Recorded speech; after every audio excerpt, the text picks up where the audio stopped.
VCP is the foundation of everything I teach. If you don't get VCP right, almost nothing else you do will really work. So it stands for three things. It stands for visibility, credibility, profitability. And it's a chronological process. You have to start with visibility and then go to credibility, and then from credibility to profitability. Visibility is where people know who you are and they know what you do. Credibility is where people know who you are, they know what you do, and they know you're good at it. Now, they might know you're good at it because they know people who know you, or they've watched you operate for a while, or they know people who've used that have used your business, and so they really know you're good at what you're doing. You're at credibility.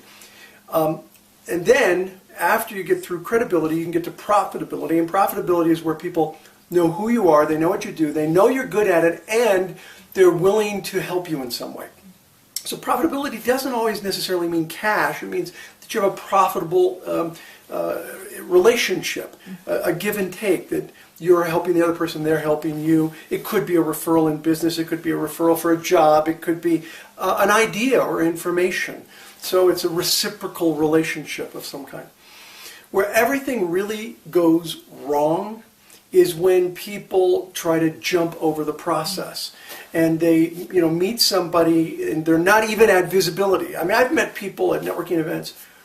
If I met them a week later, I would have no idea who they were and what they did. But I'd meet them at a networking event and they're asking for a referral or asking for business. A really good example is, I do this whole presentation on the butterfly effect of networking and how I've had an opportunity to meet Richard Branson several times. And it's a great story, but I know that whenever I tell that to a large audience, there's going to be someone who comes up and says, "Hi, my name's so-and-so. You know what? I'd really love for you to introduce me to Richard."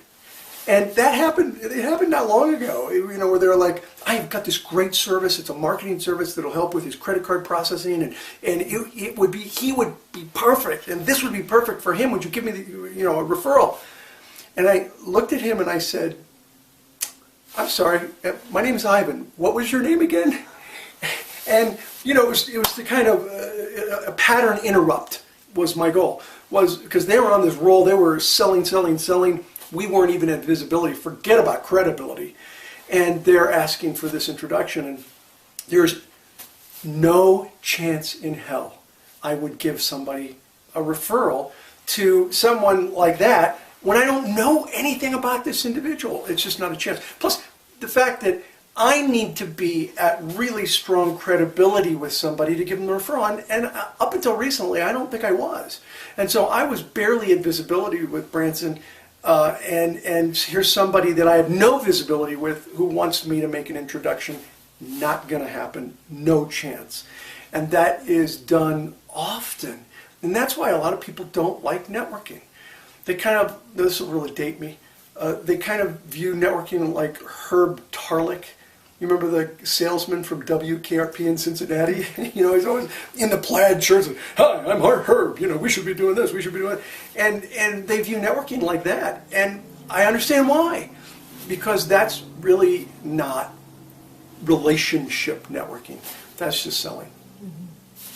What's an example of a story? If somebody were going to be weaving the VCP theme through a story, would it be maybe their story of how they progressed through visibility, credibility, and profitability and captured the brass ring eventually? Yes, any story that talks about how they took their time to build the relationship. Networking is more about farming than it is about hunting. It's about cultivating relationships with other business professionals. And so if you have a story about where you took your time to build that connection and to build that trust with the other person, and that you go from really pre-visibility. There's actually a fourth stage I haven't talked about that comes before visibility. I call it invisibility. You are invisible to the people who you are trying to do business with. And there's even a sort of a 4A that comes before visibility, and that's called irritability, where people are just plain irritating. They're trying to sell, and they're really irritating.